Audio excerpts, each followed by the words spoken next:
He will go down in history as a radical pontiff.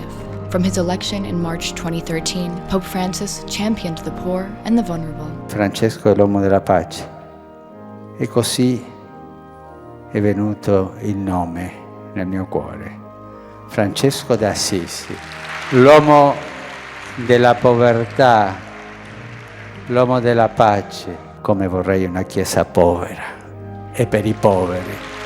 Dubbed the People's Pope, the Argentine pontiff forged a more open and compassionate Catholic Church than his predecessor, though he faced bitter opposition from traditionalists within the Church. The football-loving former Archbishop of Buenos Aires staunchly defended the most disadvantaged, from prisoners to migrants to communities battered by climate change. All for a courageous and responsible effort to redirect our steps and to avert the most serious effects of the environmental deterioration caused by human activity. I'm convinced that we can make a difference. I'm sure.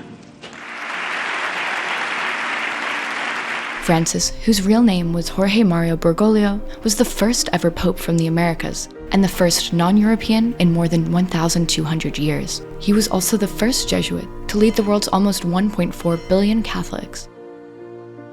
Born in Buenos Aires to a working-class family of Italian immigrants, he studied to become a chemical technician, before deciding to go down the path of priesthood shortly before turning 17. Francis was ordained as a priest in 1969 and went on to lead Argentina's Jesuits at only 36 years old. In 1998, he became the Archbishop of Argentina's capital, Buenos Aires, and 3 years later, he was made a cardinal. Then in March 2013, he was elected Pope Francis I,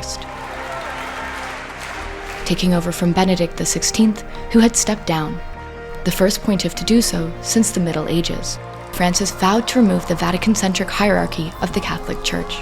He promised an end to impunity and changed Vatican law to help tackle sexual abuse within the Church. Fratelli e sorelle, questa è la vergogna che oggi tutti noi dobbiamo prendere in mano e chiedere perdono e risolvere il problema.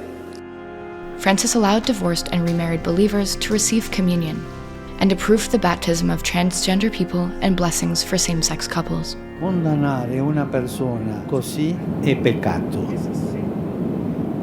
E criminalizzare le persone di tendenza omosessuale è una ingiustizia. Critics accused the Pope of creating doctrinal confusion and failing to defend traditional Catholic beliefs on key issues.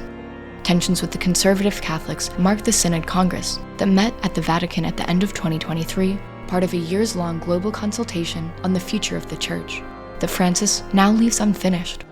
Despite being plagued by health issues over the last years, he kept up a relentless schedule at both the Vatican and frequent trips abroad, including a four-nation Asia-Pacific tour in September 2024.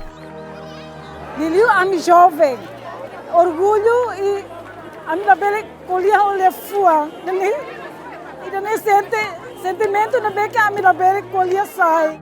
Francis's desire to chart a different path was evident right to the end, with the decision to be buried not at St. Peter's Basilica, but at Rome's Santa Maria Maggiore.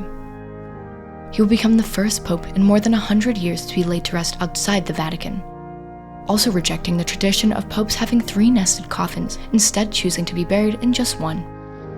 His death sets in motion centuries-old traditions, which will culminate in a gathering of a conclave of cardinals to choose a successor. In the meantime, the day-to-day running of the Vatican will be held by the Carmelengo, a senior cardinal, currently Dublin-born Kevin Farrell.